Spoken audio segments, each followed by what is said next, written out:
Tudo bem? Hoje aí nós vamos fazer a revisão da nossa prova mensal de Geografia, lembrando que são os módulos 10 e 11, relativos aí ao nosso terceiro trimestre, tá bom? Então o que eu preparei para vocês aí é um conjunto de slides com os principais temas que irão aparecer na prova, lembrando que todos os conteúdos que estão contemplados nos dois módulos são de extrema importância para nós, tá? Então a leitura de forma completa do módulo vai fazer aí toda a diferença para vocês, tá bom? Então, continuando, o que nós temos aqui entre os nossos principais assuntos é o que nós chamamos de dobramentos modernos, tá? Então, vamos imaginar que nós temos uma geografia física bastante interessante na América Latina, com destaque para a América do Sul, porque na verdade existem duas grandes placas tectônicas que vão exercer aí o que nós chamamos de movimento convergente, e vocês vão se lembrar exatamente disso, onde a placa de Nazca, que está aí literalmente debaixo do Oceano Pacífico, se encontra especificamente com a placa sul-americana, tá? Esse movimento de convergência, ou em outras palavras, de encontro, faz com que exista aí a formação do que nós chamamos de Cordilheira dos Andes. Só que na geografia nós também chamamos essas formações de dobramentos modernos, tá? E por que são chamados de dobramentos modernos? Simplesmente porque essas cadeias de montanhas, elas foram formadas, né, tiveram início do seu processo de formação há aproximadamente 65 milhões de anos. E para que você possa fazer comparação, existem outras cadeias, né, já desgastadas de montanhas que foram formadas nesses últimos 300, 400, né, 500 milhões de anos, ou em outros pontos mais antigos, que datam aí cerca de bilhões de anos, como o Planalto das Guianas, que fica aí na divisa do Brasil com a Venezuela. Então são porções muito mais antigas do que basicamente a Cordilheira dos Andes, tá? E que é o resultado aí do movimento convergente. Então essa cadeia de montanhas, que se estende aí do sul do Chile até basicamente aí o norte da América do Sul, passando por países super importantes, né? Chile, Peru, a Bolívia, a Colômbia, um pedaço aí da Venezuela, para nós o ponto mais elevado, com altitudes aí que ultrapassam os 4.000 metros, tá? Então veja que o estudo, por exemplo, das cordilheiras faz com que nós tenhamos aí a noção da sua importância com relação ao movimento das placas tectônicas e justamente as consequências decorrentes desse movimento, né? Com destaque aí para os terremotos. Lembrando que o Chile é um dos países, né, que mais enfrenta esse tipo de problema, assim como o Peru, entre outros, né? Mas também a própria formação da Cordilheira dos Andes permitiu aí nesses últimos milhões de anos a formação de vários recursos minerais que são importantes, tá bom? Então veja que é fundamental conhecer esse processo, porque além da formação da própria paisagem, que é magnífica, nós temos aí que entender como que esses processos ocorrem e que tipo de consequência isso vai refletir aí diretamente para os seres humanos que estão nessa área de contato, tá? Vale a pena lembrar também, pessoal, que os movimentos tectônicos, eles são comuns em todas as placas tectônicas, tá? Que existem no globo. Mas o contato principal e o principal problema, vamos pensar assim, que são os terremotos ou até mesmo grandes erupções vulcânicas, acontecem com mais frequência, principalmente na área de contato de duas ou mais placas, tá? Veja que o Brasil está posicionado no meio de uma placa tectônica, portanto, aí o risco de termos aqui no nosso território um abalo sísmico é bem menor, tá? Mas de vez em quando a gente consegue sentir aí algumas interferências dessa movimentação das placas e nós acabamos recebendo aí algumas movimentações com baixa frequência, né, bem reduzida mesmo, sendo detectada aí eventualmente em prédios que são mais altos ou por aparelhos que são chamados de sismógrafos, tá?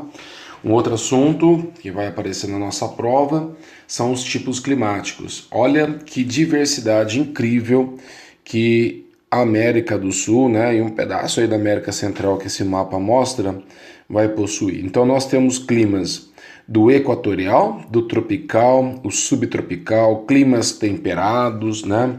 O clima mediterrâneo, percebam lá na costa chilena, o clima semiárido, que é um clima mais seco, o clima desértico, né? Também aí na Patagônia e essa região da costa chilena, principalmente com o deserto do Atacama, e não poderia faltar o frio de montanha, que só vai ocorrer, óbvio, né, nas regiões montanhosas, tá?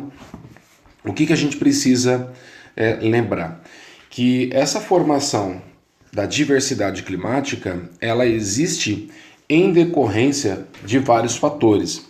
E aqui nós vamos destacar três, tá? O primeiro é a presença das correntes oceânicas.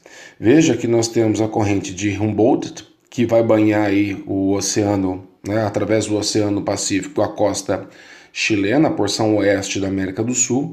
É uma corrente basicamente fria e seca, tá? Então significa que a quantidade de vapor que ela produz é baixíssima. Mas em contrapartida, se nós olharmos a costa nordestina, a costa norte, né, o nosso litoral norte, nós vamos perceber que somos banhados pela corrente equatoriana, tá? Ou também a corrente do Brasil, tanto faz um nome como o outro. E essa corrente equatoriana, ou corrente do Brasil, ela chega aí, né, até a porção da Argentina, com águas mais quentes e, obviamente, com uma umidade, né, contribuindo aí para a formação de nuvens mais carregadas com vapor, tá? Então esse é o primeiro ponto que nós temos que destacar. Lembrando que correntes determinam exatamente a quantidade de vapor que vai para a atmosfera, sendo então mais presente a quantidade de nuvens em correntes quentes e uma quantidade bem menor de umidade atmosférica nas regiões que são banhadas pelas correntes frias, tá bom? Outro fator importantíssimo está relacionado à questão do posicionamento geográfico em relação à latitude.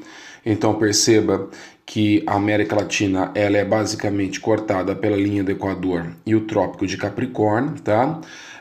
Vão perceber que eu coloquei o Trópico de Câncer, mas não aparece aí uma fatia da América Central, próximo ali ao México, então é exatamente onde a linha imaginária irá passar, definindo justamente uma área de clima tropical. Então vamos lembrar que entre dois trópicos nós vamos ter uma região aí conhecida como faixa intertropical. Então a incidência dos raios solares, né, e o aumento da temperatura da superfície se torna muito maior, o que faz com que os tipos climáticos sejam ligeiramente mais quentes e ao mesmo tempo mais úmidos. A partir do momento que você já vai para a região sul, notem ao sul do Trópico de Capricórnio, o que vai predominar são os climas subtropical e o clima até mesmo temperado, tá? Que é uma característica dessa faixa aí.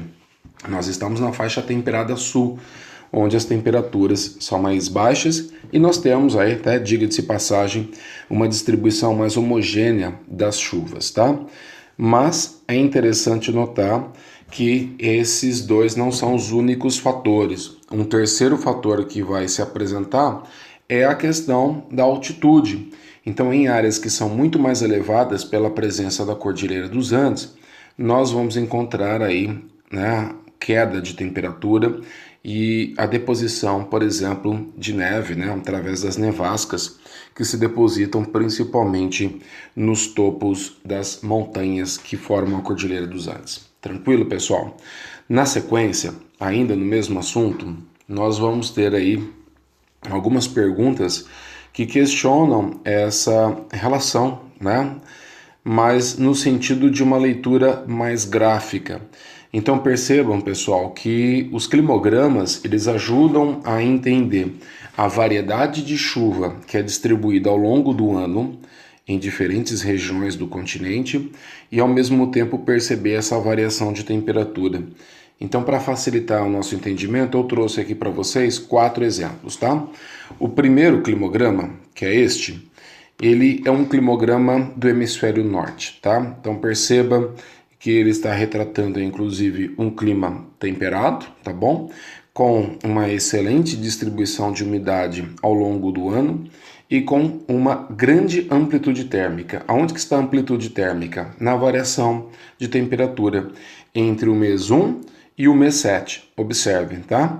O mês 1 com temperaturas mais baixas, o mês 7 com temperaturas mais elevadas, percebam a linha vermelha, e depois essa temperatura cai novamente, tá? Por quê? No hemisfério norte, o inverno dele é exatamente no final do ano e no começo do ano, tá? Justamente oposto ao nosso, que estamos aqui no hemisfério sul. E as elevadas temperaturas são registradas basicamente nos meses, né, de verão, obviamente, mês de junho, mês de julho e o mês de agosto, onde nós vamos ter as temperaturas mais elevadas, tá? Então esse climograma é um climograma especificamente do hemisfério norte. Já no hemisfério sul, olha que interessante, tá? Creio que você está enxergando a linha, tá bem sutil, mas é possível de observar. Perceba que a temperatura, no caso a distribuição da linha, é totalmente inversa ao que nós vamos ver no hemisfério norte. Por que é inversa? Porque esse aqui é um climograma da região subtropical sul do Brasil. Então nós temos aí uma distribuição de chuvas ao longo do ano inteiro, tá bom?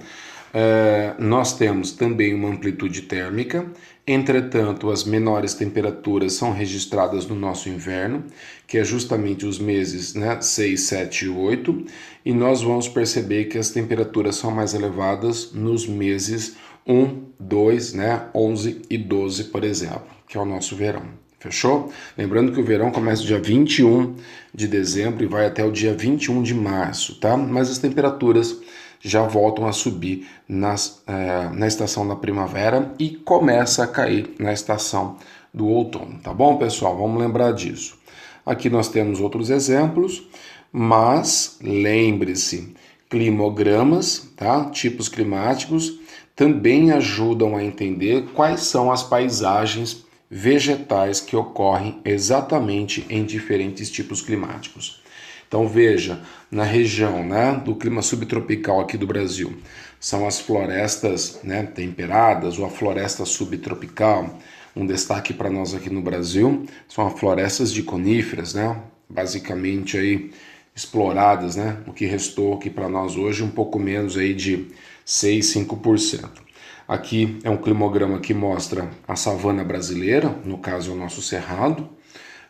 Veja que a distribuição de chuva é totalmente irregular, portanto a savana ou o cerrado está adaptado a esse ciclo de chuva e ciclo de seca no nosso país.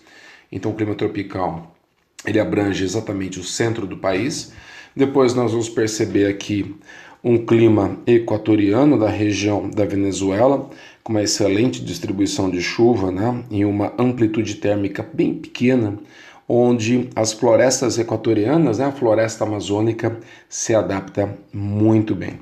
Então é importante que você faça também uma leitura da apostila para sacar exatamente quais são os tipos de vegetação, suas características e aonde que elas estão posicionadas, né? E qual que é o tipo climático que governa cada um desses ambientes. Beleza, pessoal? Então vamos lá. Agora a distribuição da população pela nossa América Latina.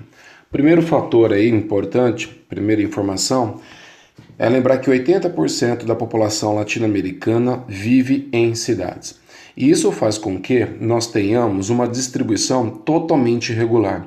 Veja, tá? Desde a América Central, totalmente a América do Sul, vocês vão perceber que a maior parte da população se concentra em regiões próximas ao litoral ou basicamente no litoral. Por que que isso acontece? Isso vocês conhecem aí, né, por várias discussões que nós já tivemos, não só pela geografia, mas também por outras disciplinas, entre elas a própria história. Então nós temos razões históricas que ajudam a explicar exatamente por que que existe essa concentração. E aí eu trouxe para vocês alguns aspectos, tá?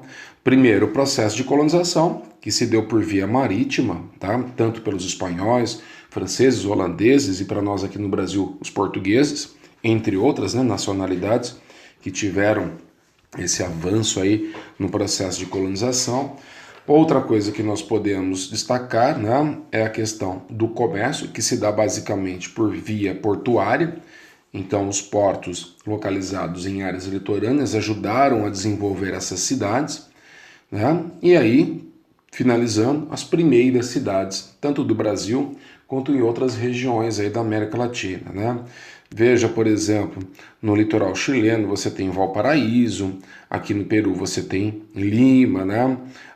No Brasil nós temos vários exemplos, até mesmo aí como Santos, né? São Vicente foi a nossa primeira cidade, Salvador, Fortaleza, até mesmo na Argentina, a grande capital, Buenos Aires, né? Montevidéu, que também está aí na foz do Rio da Prata, também conectado ao oceano, com destaque para os seus portos, enfim, tá? Esses são os fatores históricos.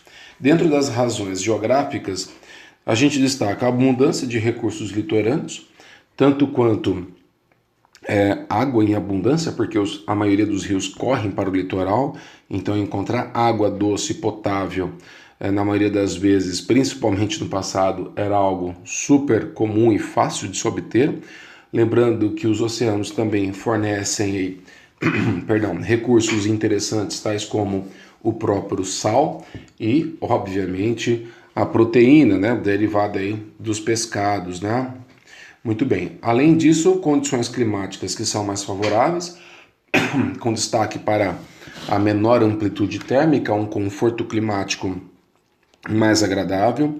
E depois, né, a gente destaca mais dois pontos, um deles repetindo, que é a presença dos portos, facilitando aí a questão do comércio, e a presença de planícies costeiras, né, que facilita aí o processo de ocupação humana nessas regiões.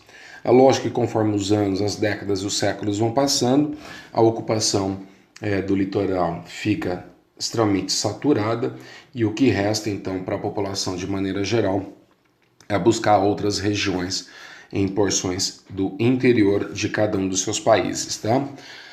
Beleza, pessoal? Então, lembre-se disso. E para encerrar, nós temos aqui o crescimento populacional, que é um outro assunto que vai aparecer aí na prova. Dentro do crescimento populacional, a gente destaca dois pontos que são super comuns na maioria dos países latino-americanos, tá? Entre eles, até mesmo o nosso país, o Brasil, a gente destaca aí o Chile, o México, a Argentina, Uruguai, tá? Entre outras nações, com um problema que nós vamos ter que encarar aí nos próximos anos. Então veja que a pirâmide tradicional, aqui no caso a pirâmide mexicana, tá? No ano de 2000 era uma pirâmide extremamente tradicional, ou seja, uma base muito larga, notem isso, o que mostra então que nós tínhamos naquele momento uma taxa de natalidade elevada, ultrapassando a taxa de reposição, que é de 2,01, e uma expectativa de vida relativamente baixa, tá? Embora em ascensão, ainda para esses padrões relativamente baixa, tá? Então essa era uma pirâmide tradicional, mostrando aí a característica de um país subdesenvolvido ainda. Já nos anos de 2050, a projeção para a pirâmide etária do México vai ser exatamente essa aqui, com uma base extremamente preocupante, porque as taxas de natalidade e fecundidade começam a cair abaixo da taxa de reposição, né, do pai e da mãe, que é exatamente abaixo de 2,01, tá bom? São taxas baixas. E aí nós começamos a notar que o topo dessa pirâmide já começa a se destacar, já começa a ficar aí mais volumoso, vamos dizer assim, mostrando, por exemplo, que o envelhecimento da população é uma forte tendência, né? A expectativa de vida está melhorando, mostrando aí que esse país já passou por um processo de desenvolvimento econômico, né? Desenvolvimento social, que garante essas características, né? Por que a gente diz, então, que isso é um problema? Vamos pensar, quando as taxas de fecundidade diminuem muito, assim como a da natalidade, nós vamos registrar problemas na reposição de mão de obra, né? E até mesmo de uma movimentação econômica, né, financeira no país mais estável, porque são justamente os jovens que substituem os adultos, né, e assim, por consequência, né, os idosos, gerando aí essas atividades econômicas mais saudáveis e mais estáveis no país. E agora, para uma população cada vez mais idosa, né, mais madura, significa que o Estado ele precisa prover, então, né, o financiamento das aposentadorias para manter aí a vida dessas pessoas que já chegaram aí na terceira idade. E quando você tem basicamente uma arrecadação menor do que a despesa, então significa que o país vai apresentar problemas, tá? Então, leiam as tabelas, verifiquem, por exemplo, os resultados com relação a esses índices populacionais, tanto das taxas de natalidade, fecundidade, expectativa de vida, distribuição da população pelo continente, tá bom? Assim como os aspectos físicos que são importantes para que você faça aí uma boa prova. Beleza? Qualquer dúvida, entre em contato e nós vamos conversando. Aquele abraço então e boa sorte aí para vocês.